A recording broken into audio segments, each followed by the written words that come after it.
I yield 5 minutes to Mr. Fortenberry.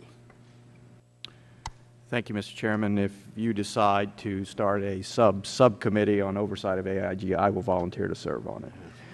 It's good to know. Mr. Liddy, thank you for coming. You're in a tough, difficult position. I understand you're basically not paid for this. You've taken this on to restructure the company. In that regard, I appreciate your willingness to do it.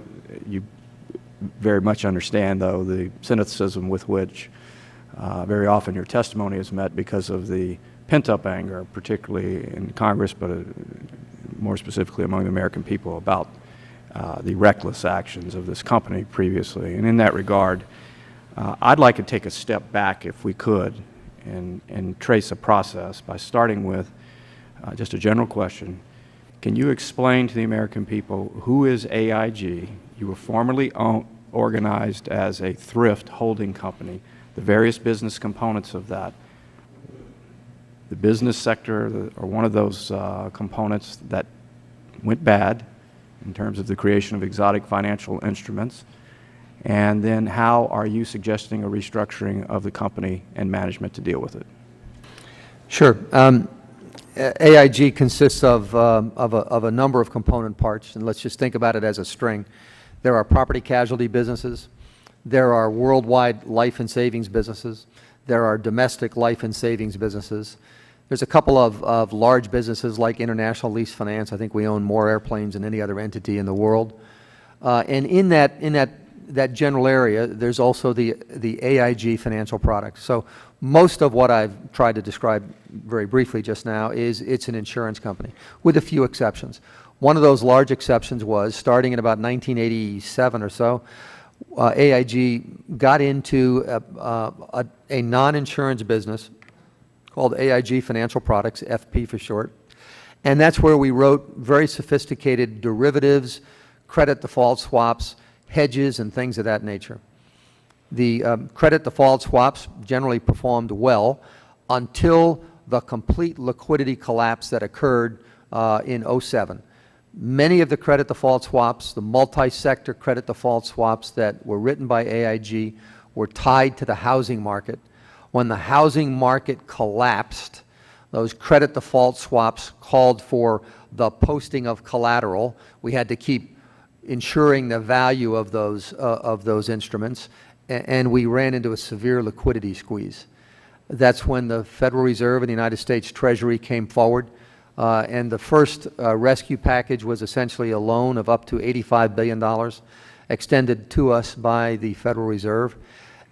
While that solved one problem, it created another problem because we didn't have enough equity to support the $85 billion, so that then was subsequently redone to include a balance of equity from TARP and debt from the Federal Reserve.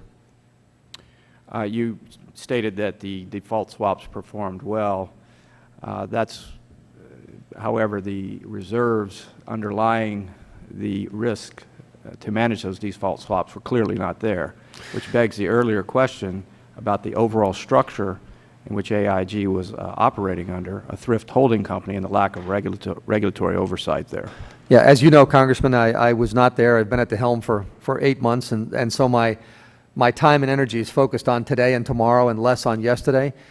What I do appreciate after being on the job for almost 8 months is I don't think the financial products business belonged attached to AIG in any way, shape, or form. And so when Congressman Kanjorski asked me the question about oversight, I think there needs to be substantially greater oversight of financial institutions. Maybe we can do that within the existing regulators to make sure that those that are either very large or pose systemic risk really get monitored on a regular basis so you can't have this kind of event occur again.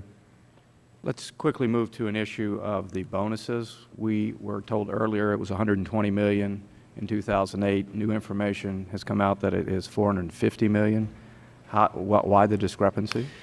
We apologize for any confusion. We are asked so many questions on bonuses, and each person wants it sliced a slightly different way. The first question we were asked was corporate bonuses. To us, that means bonuses paid at the corporate center or paid from the corporation. That was the $121 million. We were then asked a separate question, a subsequent question, well, how many bonuses were paid corporate-wide, anywhere in the company, worldwide, in Japan, in South America, whatever, that's a different question, and that's the larger number. So we're trying to slice the information in accordance with each individual request that we get. We get them from Congress, we get them from the Senate, we get them from regulators and from the Fed and Treasury. We're being as cooperative as we can. Sometimes we're drowning in requests. Back to the earlier question about your plans for management restructuring. For management restructuring, we divided the business into 3 categories, the 3 largest and most valuable businesses that we have. We intend to take public or sell a minority stake in. That will generate much of the funds we need in order to repay the taxpayer. Some of the businesses will be held and will wait for a better day to sell them. Another section of the businesses may be a part of AIG going forward. It'll take us, we think, 3 to 4 to 5 years if the marketplace stays where it is today or gets better in order to repay the taxpayer, but we have a strategy to do exactly that. Gentleman's time has Thank you, Mr. expired. Chairman.